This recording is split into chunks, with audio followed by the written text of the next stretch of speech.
নমস্কার বন্ধুরা, পরম সত্য কথা চ্যানেলে আমি আপনাদের স্বাগতম জানাই। আজকে আমি আপনাদের শোনাতে চলেছি লীলা পুরুষোত্তম শ্রীকৃষ্ণ বইটি থেকে ষষ্ঠ অধ্যায় পুতনাবধ। নন্দ মহারাজ যখন ঘরে ফিরে যাচ্ছিলেন তখন বসুদেবের উপদেশের কথা তার বারবার মনে হতে লাগলো। বসুদেব বলেছিলেন সেদিন কোনো উৎপাত হতে পারে। বসুদেব অবশ্যই তার মঙ্গলের জন্য এই উপদেশ দিয়েছিলেন এবং বসুদেবের বচন কখনো অসত্য হওয়ার কথা নয়। তাই ভীতচিত্তে তিনি পরমেশ্বর ভগবানকে স্মরণ করতে লাগলেন। বিপদের সময় ভগবানের শরণাপন্ন হওয়া ভক্তের পক্ষে খুবই স্বাভাবিক, কেননা তার তো অন্য কোনো আশ্রয় নেই। কোনো শিশু যখন বিপদে পড়ে তখন সে তার পিতা অথবা মাতার শরণ নেয়, তেমনি ভক্ত সবসময় পরমেশ্বর ভগবানের শরণাগত হন। তিনি যখন কোনো বিশেষ বিপদের সম্মুখীন হন তখন তিনি বারবার ভগবানের স্মরণ করতে থাকেন। কংস তার আসরিক মন্ত্রীদের সঙ্গে পরামর্শ করার পর পুতনা নামক এক রাক্ষসীকে শহরে, গ্রামে এবং গোচারণভূমিতে সমস্ত শিশুদের হত্যা করতে নির্দেশ দিল। যেখানে ভগবানের নাম সংকীর্তন হয় না, সেইখানেই কেবল এই সমস্ত মায়াবী রাক্ষসীরা তাদের জাদুর প্রভাব বিস্তার করতে পারে। শাস্ত্রে বলা হয়েছে, যেখানে হেলা ভরেও ভগবানের নাম কীর্তি হয়, ভূত প্রেত পিশাচের উৎপাত এবং নানা রকম দুর্যোগ সেখান থেকে তৎক্ষণাৎ বিদূরিত হয়ে যায়। আর যেখানে ঐকান্তিকভাবে নিষ্ঠা ভরে ভগবান শ্রীকৃষ্ণের নাম কীর্তন হয়, সেখানকার তো কথাই নেই। বিশেষ করে বৃন্দাবনে, যেখানে পরমেশ্বর ভগবান স্বয়ং উপস্থিত ছিলেন। তাই নন্দ মহারাজের এই আশঙ্কা কেবল শ্রীকৃষ্ণের প্রতি তার স্নেহের প্রকাশ। প্রকৃতপক্ষে পুতনা যত শক্তিশালী হন না কেন, তার থেকে ভয় পাওয়ার কিছুই ছিল না। এই ধরনের পিশাচীদের বলা হয় খেচড়ি, অর্থাৎ তারা আকাশে উড়তে পারে। এই ধরনের পিশাচী বিদ্যা ভারতের উত্তম পশ্চিম প্রদেশের কোনো কোনো গ্রহণ প্রদেশে আজও কিছু স্ত্রীলোক চর্চা করে থাকে। তারা উপড়ে ফেলা গাছের ডালে করে এক জায়গা থেকে আরেক জায়গায় যেতে পারে। পুতনা সেই বিদ্যা জানত, সেই জন্য তাকে শ্রীমদ্ ভগবতে খেচড়ি বলে বর্ণনা করা হয়েছে। অনুমতি না নিয়েই পুতনা গোকুলে নন্দ মহারাজের গৃহে প্রবেশ করে। এক অতি রূপবতী রমণীর রূপ ধারণ করে সে যশোদা মায়ের ঘরে প্রবেশ করল। পাপিনী পুতনা নানা রকম জাদুবিদ্যা জানত। সেই জাদুবিদ্যার প্রভাবে সে কি অপূর্ব সুন্দরী যুবতীর বেশ ধারণ করল। তার উন্নত নিতত্ব, নিটোল কুচযুগল, কানে দুল এবং কেশপাশে ফুলমালার বিভূষিতা হয়ে সে এক অপূর্ব সুন্দর রূপ ধারণ করল। তার ক্ষীণ কটিত্বক তাকে বিশেষভাবে সৌন্দর্যমণ্ডিত করে তুলেছিল। মৃদু হাস্যে ভ্রুভঙ্গি করে সে সকলের দিকে তাকাতে লাগলো এবং সমস্ত ব্রজবাসীরাই তার রূপে মোহিত হলো। সরল গোপিকারা মনে করল যে পদ্মফুল হাতে স্বয়ং লক্ষ্মী দেবী যেন বৃন্দাবনে এসে উপস্থিত হয়েছেন। তাদের মনে হলো লক্ষ্মী দেবী যেন তার প্রতি শ্রীকৃষ্ণের দর্শন করতে এসেছেন। পুতনার অপূর্ব সুন্দর রূপ দর্শন করে কেউই তাকে বাধা দিল না এবং সে নির্বিঘ্নে নন্দ মহারাজের গৃহে প্রবেশ করল।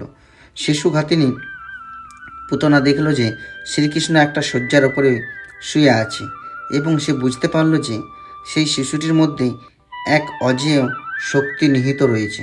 পুতনা ভাবল, এই শিশুটি এত শক্তিশালী যে নিমেষের মধ্যে সে সমস্ত ব্রহ্মাণ্ডকে ধ্বংস করে ফেলতে পারে। পুতনার এই চিন্তাধারা অত্যন্ত তাৎপর্যপূর্ণ। পরমেশ্বর ভগবান শ্রীকৃষ্ণ সকলের হৃদয়ে বিরাজ করছেন।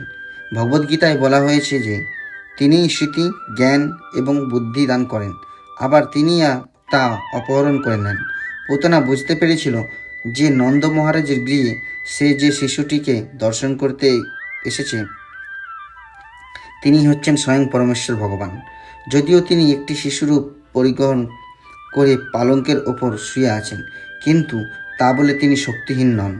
জড়বাদীদের যে ধারণা যোগ আদি অভ্যাস করার ফলে মানুষ ভগবান হয়ে যায়, তা ভ্রান্ত। ধ্যান, যোগ, তপস্যা ইত্যাদি করে কোনো জীবই কখনো ভগবান হতে পারে না। ভগবান সর্ব অবস্থাতেই ভগবান। শিশুরূপেও শ্রীকৃষ্ণ পূর্ণ বিকশিত, নব যৌবন সম্পন্ন। শ্রীকৃষ্ণের মতোই সর্বশক্তিমান। মায়াবাদী মতবাদ অনুসারে জীব পূর্বে ভগবান ছিল, কিন্তু এখন মায়ার দ্বারা প্রভাবিত হয়ে পড়েছে। তাই তারা বলে যে বর্তমানে তারা ভগবান নয়, কিন্তু যখন তারা মায়ার প্রভাব থেকে মুক্ত হবে তখন তারা আবার ভগবান হয়ে যাবে। এই ধারণাটা সম্পূর্ণ ভ্রান্ত।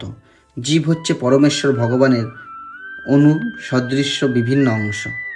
অগ্নিস্ফুলিঙ্গ যেমন অগ্নির বিভিন্ন অংশ, জীবও তেমনই ভগবানের বিভিন্ন অংশ। সে কখনোই শ্রীকৃষ্ণরূপী বিরাট অগ্নি হতে পারে না। বসুদেব এবং দেবকীর শিশু সন্তানরূপে আবির্ভূত হলেও শ্রীকৃষ্ণ পূর্ণ পুরুষোত্তম পরমেশ্বর ভগবান।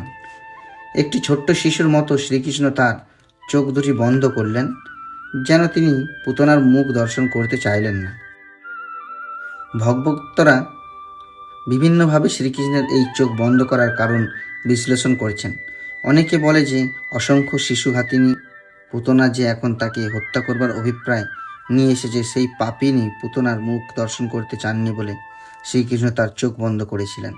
কেউ কেউ আবার বলেন যে তিনি অস্বাভাবিক কিছু একটা করতে যাচ্ছিলেন, তাই তিনি চোখ বন্ধ করেছিলেন, যাতে পুতনা ভয় না পায়। অনেকে আবার বলেন যে অসুরদের সংহার করার জন্য এবং ভক্তদের রক্ষা করবার জন্য শ্রীকৃষ্ণ আবির্ভূত হয়েছিলেন, যে কথা ভগবদ্গীতায় বর্ণিত হয়েছে, পরিত্রাণায় সাধুনাং বিনাশায় চ দুষ্কৃতম। প্রথম যে অসুরটিকে তিনি সংহার করতে যাচ্ছিলেন সে হচ্ছে একটি স্ত্রীলোক, এবং বৈদিক শাস্ত্রের নির্দেশ অনুসারে স্ত্রী, ব্রাহ্মণ, গাভী ও শিশু হত্যা করা নিষিদ্ধ। বৈদিক শাস্ত্রের নির্দেশ অনুসারে নিষিদ্ধ হলেও শ্রীকৃষ্ণ পুতনাকে হত্যা করতে বাধ্য হয়েছিলেন, তাই তিনি চোখ বন্ধ না করে পারেনি। আবার কেউ কেউ বলেন যে পুতনাকে শ্রীকৃষ্ণ তার ধাত্রী বলে মনে করেছিলেন, তাই শ্রীকৃষ্ণ তার চোখ বন্ধ করেছিলেন। পুতনা এসেছিল ভগবানকে তার স্তন দান করবার জন্য। শ্রীকৃষ্ণ এতই কৃপাময় যে তিনি যদিও জানতেন যে পুতনা তাকে হত্যা করার অভিপ্রায় নিয়ে এসেছে, কিন্তু তবুও তিনি তাকে তার ধাত্রী বা মাতৃরূপে গ্রহণ করেছিলেন। বৈদিক নির্দেশ অনুসারে মাতা 7 প্রকারের গর্ভধারিণী মাতা: গুরুপত্নী, রানী, ব্রাহ্মণ পত্নী, গাভী, ধাত্রী এবং ধরিত্রী। পুতনা যেহেতু শ্রীকৃষ্ণকে কোলে নিয়ে তাকে তার বুকে দুধ পান করবার জন্য স্তন দান করেছিল, তাই শ্রীকৃষ্ণ তাকে মাতৃরূপে গ্রহণ করেছিলেন। এটাও তার চোখ বন্ধ করার আরেকটা কারণ, কেননা তিনি তার ধাত্রী মাতাকে সংহার করতে যাচ্ছিলেন, কিন্তু তার এই ধাত্রী মাতাকে সংহার তার গর্ভধারিণী মাতা বা লালন পালনকারী মাতা যশোদার প্রতি তার ভালোবাসার থেকে ভিন্ন নয়। বৈদিক শাস্ত্র থেকে আমরা জানতে পারি যে শ্রীকৃষ্ণ পুতনাকে মাতৃরূপে গ্রহণ করেছিলেন এবং মা যশোদার মতো বাৎসল্যরসে তার প্রতি অনুরক্ত হওয়ার সৌভাগ্য দান করেছিলেন। পুতনাকে তিনি জড়জগতের বন্ধন থেকে মুক্তি দান করেছিলেন। শিশু শ্রীকৃষ্ণ যখন তার চোখ বন্ধ করলেন, পুতনা তখন তাকে কোলে তুলে নিল। সে তখন জানত না যে সে স্বয়ং মৃত্যুকে তার কোলে তুলে নিচ্ছে। কোনো মানুষ যখন একটি দড়ি মনে করে একটা সাপকে তুলে নেয়, তখন তার মৃত্যু অবশ্যভাবী হয়। তেমনই শ্রীকৃষ্ণের কাছে আসার আগে পুতনা অসংখ্য শিশু হত্যা করেছিল, কিন্তু তখন সে তার অবশ্যভাবী মৃত্যুর স্বরূপ কালসর্পকে তার কোলে তুলে নিচ্ছিল।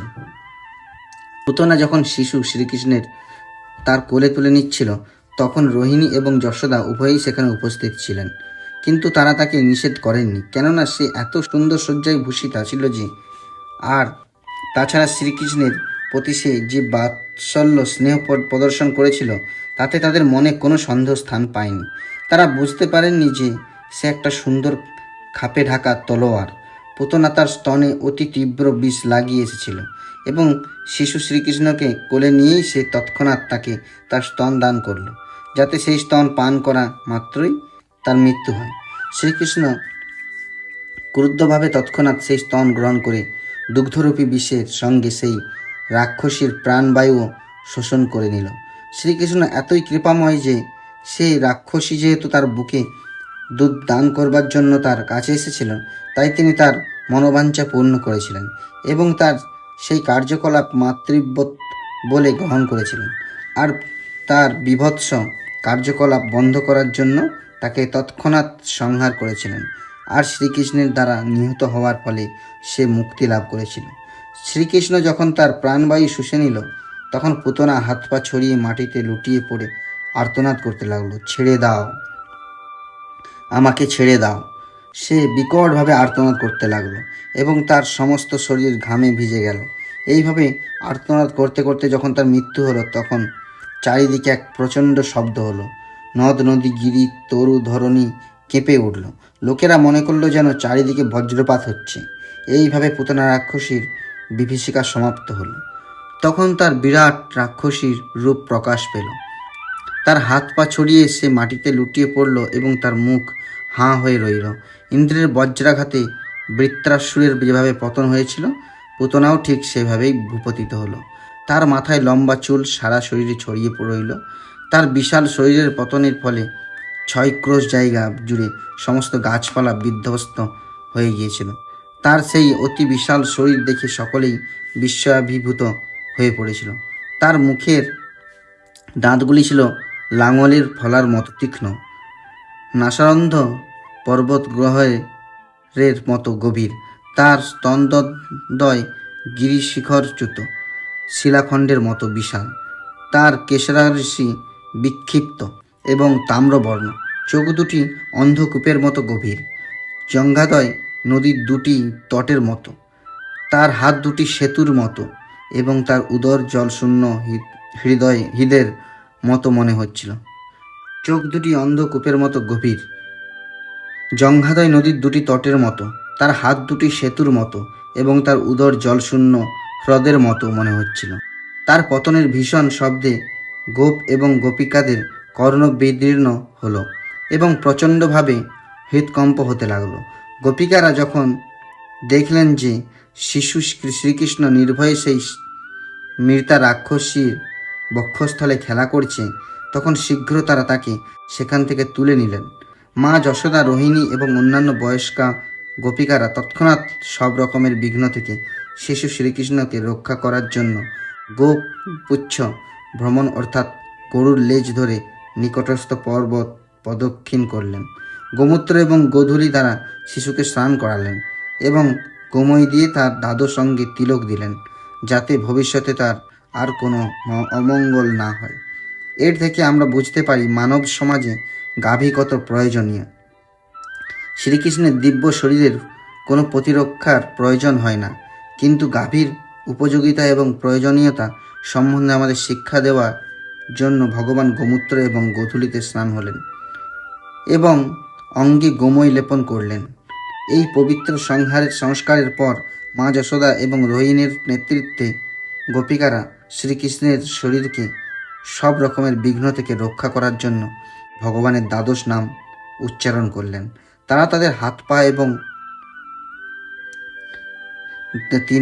পা ধুয়ে 3 বার আচমন করলেন, যেটি হচ্ছে মন্ত্র উচ্চারণের পূর্বের বিধি। তারা উচ্চারণ করলেন, মণিমান তোমার জানুদয় রক্ষা করুন, যজ্ঞ তোমার উরুদয় রক্ষা করুন, অচ্যুত তোমার কীটিতট রক্ষা করুন, হয়গ্রীব তোমার জঠরদেশ রক্ষা করুন, কেশব তোমার হৃদয় রক্ষা করুন, বিষ্ণু তোমার বাহুযুগল রক্ষা করুন, ঈশ্বর তোমার মস্তক রক্ষা করুন, চক্রধর তোমার সম্মুখ ভাগ রক্ষা করুন, গদাধর তোমার পশ্চাৎ ভাগ রক্ষা করুন, ধনুর্ধারী মধুসূদন তোমার দৃষ্টিশক্তি রক্ষা করুন, শঙ্খধারী বিষ্ণু তোমার বাম পার্শ্ব রক্ষা করুন, উপেন্দ্র তোমার উপরিভাগ রক্ষা করুন, তার্ক্ষ ভূতলে তোমাকে রক্ষা করুন, হলধর তোমাকে চতুর্দিক থেকে রক্ষা করুন, ঋষিকেশ তোমার ইন্দ্রিয় সকল রক্ষা করুন, নারায়ণ তোমার প্রাণবায়ু রক্ষা করুন এবং শ্বেত দ্বীপাধিপতি নারায়ণ তোমার চিত্তকে রক্ষা করুন এবং যোগেশ্বর তোমার মনকে রক্ষা করুন,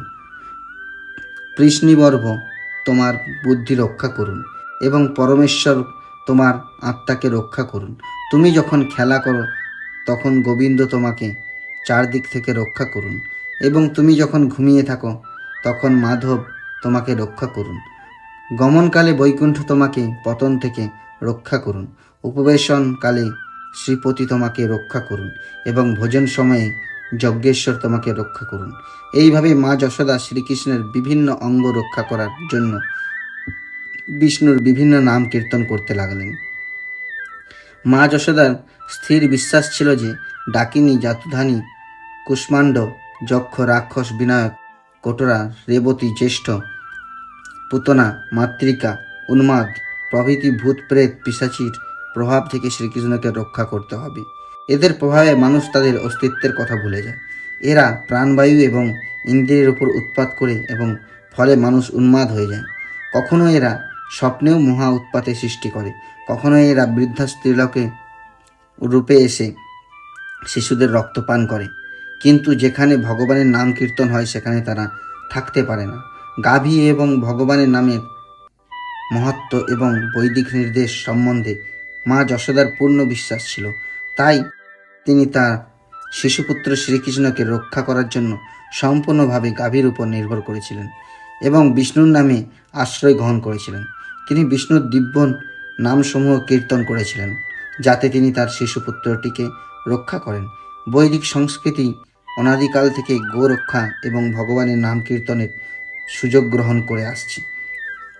যারা বৈদিক প্রথা অনুসরণ করে আসছেন, বিশেষ করে গৃহস্থরা, তারা তাদের বাড়িতে অন্ততপক্ষে 12টি গাভী পালন করেন এবং শ্রী বিষ্ণুর অর্চা বিগ্রহের উপাসনা করেন। বৃন্দাবনের বয়স্কা গোপিকারা শ্রীকৃষ্ণের প্রতি ভালোবাসায় এতই মগ্ন ছিলেন যে তাকে রক্ষা করার জন্য তারা অকুল হয়ে উঠেছিলেন, যদিও তারা রক্ষার কোনো প্রয়োজন হয় না, কেননা ইতিমধ্যেই তিনি নিজেকে রক্ষা করেছেন। তারা জানতেন না যে শ্রীকৃষ্ণই হচ্ছেন পরমেশ্বর ভগবান এবং এখন তিনি একটি শিশুরূপে তাদের সঙ্গে খেলা করছেন। শ্রীকৃষ্ণকে রক্ষা করার সমস্ত অনুষ্ঠানগুলি সম্পন্ন হলে পরে মা যশোদা শ্রীকৃষ্ণকে তার দুধ পান করার জন্য স্তন দান করলেন। বিষ্ণু মন্ত্র উচ্চারণ করার পর মা যশোদার মনে হলো যে তার শিশু সন্তানটি এখন সম্পূর্ণ নিরাপদ। ইতিমধ্যে যে সমস্ত গোপেরা রাজাকে কর দেওয়ার জন্য মথুরায় গিয়েছিলেন, তারা ফিরে এসে পুতনার বিশাল শরীর দর্শন করে অত্যন্ত বিস্মিত হলেন। নন্দ মহারাজ বসুদেবের ভবিষ্যদ্বাণীর কথা স্মরণ করলেন এবং ভাবলেন তিনি নিশ্চয়ই একজন মহান ঋষি এবং যোগী। তা না হলে কি করে তিনি মথুরাতে থেকে ব্রজের এই উৎপাতের কথা বলতে পারেন। তারপর ব্রজবাসীরা সেই রাক্ষসীর দেহ কুঠা দিয়ে টুকরো টুকরো করে কেটে পৃথক পৃথকভাবে দগ্ধ করলেন। তখন সুগন্ধযুক্ত ধূম্র উদ্গীরণ হচ্ছিল। শ্রীকৃষ্ণের দ্বারা হত হওয়ার ফলেই এই সুগন্ধযুক্ত ধূম্র উদ্গীরণ হচ্ছিল। এর থেকে বোঝা যায় যে পুতনা তার সমস্ত পাপ থেকে মুক্ত হয়ে দিব্য শরীর লাভ করেছিল। পরমেশ্বর ভগবান যে পরম মঙ্গলময় তা এর থেকে বোঝা যায়। পুতনা এসেছিল শ্রীকৃষ্ণকে হত্যা করবার জন্য, কিন্তু যেহেতু শ্রীকৃষ্ণ পুতনার স্তন পান করেছিলেন, তাই পুতনা তার সমস্ত পাপ থেকে মুক্ত হয়েছিল এবং তার মৃতদেহটিও দিব্য ভাব লাভ করেছিল। তার একমাত্র কাজ ছিল শিশু হত্যা করা। সে ছিল রক্ত পায়নি, কিন্তু শ্রীকৃষ্ণের প্রতি বিদ্বেষযুক্ত হওয়া সত্ত্বেও সে মুক্তি লাভ করেছিল, কেননা সে শ্রীকৃষ্ণকে তার স্তন দান করেছিল। সুতরাং যারা বিশ্বাস ও ভক্তি সহকারে পিতা ও মাতার মতো বৎসল্য রসে ভগবানকে স্নেহ করেন, তারা যে কত সৌভাগ্যশালী তা আমরা সহজেই অনুমান করতে পারি। শুদ্ধ ভক্ত সর্বদাই গভীর স্নেহ ভালোবাসা সহকারে শ্রীকৃষ্ণকে সেবা করেন, কেননা তিনি জানেন যে শ্রীকৃষ্ণ হচ্ছেন পরমেশ্বর ভগবান, তিনিই হচ্ছেন সমস্ত জীবের পরমাত্মা। তাই বলা হয় যে কেউ যদি ভগবানের সেবায় অল্প একটু প্রয়াসও করে তাহলে তার যে লাভ হয় সে কল্পনারও অতীত। সেই সম্বন্ধে ভগবদ্গীতায় বলা হয়েছে, স্বল্পম্যপস্য ধর্মস্য ত্রায়তে মহত ভয়াত, অর্থাৎ অল্প একটু ভগবত সেবা আমাদের মহাভয় থেকে রক্ষা করে। ভগবদ্ভক্তি এতই অপূর্ব যে জ্ঞাত সারে এবং অজ্ঞাত সারে যদি ভগবানের একটু সেবাও আমরা করতে থাকি, তার ফলে যে মহৎ লাভ হয় তা আমরা কল্পনাও করতে পারি না। একটা গাছের ফুল নিয়ে যদি আমরা শ্রীকৃষ্ণের পূজায় অর্পণ করি, তাহলে সেই গাছটিরও প্রভূত কল্যাণ সাধিত হয়। এইভাবে শ্রীকৃষ্ণের পূজায় যখন ফুল অর্পণ করা হয়, তখন সে সমস্ত গাছগুলিতে সেই ফুলগুলো ধরেছিল অজ্ঞাতসারে তারাও সুকৃতি অর্জন করে। তাই অর্জনের প্রভাবে সকলেরই মঙ্গল হয়। শ্রীকৃষ্ণ ব্রহ্মা, শিব আদি মহান দেবতাদেরও উপাস্য, আর পুতনা এতই সৌভাগ্যশালী ছিল যে তার ক্রোড়ে তিনি একটি শিশুরূপে খেলা করছিলেন। মুনি ঋষিরা শ্রীকৃষ্ণের যে চরণ কমলের ধ্যান করেন তা পুতনার শরীর স্পর্শ করেছিলেন। মানুষ শ্রীকৃষ্ণকে ভক্তি ভরে নানা রকম আহার্য নিবেদন করে। শ্রীকৃষ্ণ স্বেচ্ছায় পুতনার স্তনপান করেছিলেন। ভক্তরা তাই প্রার্থনা করেন যে বৈরী ভাবাপন্ন হয়ে শ্রীকৃষ্ণকে কিছু দান করার ফলে পুতনা যদি এই রকমের সৌভাগ্য অর্জন করতে পারে, তাহলে ভক্তি ভরে শ্রীকৃষ্ণের আরাধনা করলে যে কী লাভ হবে সেটা কে কল্পনা করতে পারে। তাই শ্রীকৃষ্ণের প্রতি অহেতুকী ভক্তিযুক্ত হওয়া উচিত। যদিও পুতনা ছিল রাক্ষসী, তবুও সে পরমেশ্বর ভগবানের মাতৃপদ প্রাপ্ত হয়েছিল। এই থেকে বোঝা যায় যে সমস্ত গোপিকারা এবং গাভীরা শ্রীকৃষ্ণকে দুগ্ধদান করেছিলেন, তারা অবশ্যই অপ্রাকৃত জগতে প্রবিষ্ট হয়েছিলেন। মুক্তি থেকে শুরু করে আমাদের ইন্দ্রিয়গ্রাহ্য যা কিছু, শ্রীকৃষ্ণ সে সমস্ত যে কাউকে দান করতে পারেন। তাই শ্রীকৃষ্ণ যখন পুতনার স্তনপান করলেন, তখন পুতনার মুক্তি সম্বন্ধে কোনো সন্দেহই থাকতে পারে না। তাই শ্রীকৃষ্ণের প্রতি অত্যন্ত অনুরক্ত গোপিকারা যে মুক্তি লাভ করেছিলেন সেই সম্বন্ধে সন্দেহ কি? যে সমস্ত গোপিকা এবং গভীর প্রীতি ও স্নেহ সহকারে শ্রীকৃষ্ণের সেবা করেছিলেন, তারা সকলেই জড়জগতের ক্লেশদায়ক অবস্থা থেকে মুক্ত হয়েছিলেন। পুতনা চিতার আগুনের ধোঁয়ায় সুগন্ধ আঘ্রাণ করে বজ্রবাসীরা বিস্ময়ান্বিত হয়ে একে অপরকে জিজ্ঞাসা করতে লাগলেন, এই সৌরভ কথা থেকে আসছে। অবশেষে তারা বুঝতে পারলেন যে এই সৌরভ বা সুবাস পুতনার গন্ধ শরীর থেকে আসছে। তারা সকলে শ্রীকৃষ্ণকে প্রাণের থেকেও অধিক ভালোবাসতেন। তাই পুতনা বধের পর তারা শ্রীকৃষ্ণকে অশেষ আশীর্বাদ করলেন। পুতনাকে জ্বালাবার পর নন্দ মহারাজ ঘরে ফিরে এলেন এবং শিশু শ্রীকৃষ্ণকে তার কোলে বসিয়ে পুনঃ তার মস্তক অঘ্রাণ করতে লাগলেন। এইভাবে তিনি শ্রীকৃষ্ণের সুরক্ষা সম্বন্ধে আশ্বস্ত হলেন। শ্রী সুখদেব গোস্বামী শ্রীকৃষ্ণের দ্বারা পুতনাবধ সংবাদ শ্রবণকারী সমস্ত শ্রোতাদের আশীর্বাদ প্রদান করলেন। এই সমস্ত শ্রোতারা অবশ্যই গোবিন্দের শ্রীচরণাবৃন্দে অহেতুকী এবং অপ্রতিহতা ভক্তি লাভ করবেন। আমার এই কথাগুলি ভালো লেগে থাকলে like, share and subscribe please করবেন।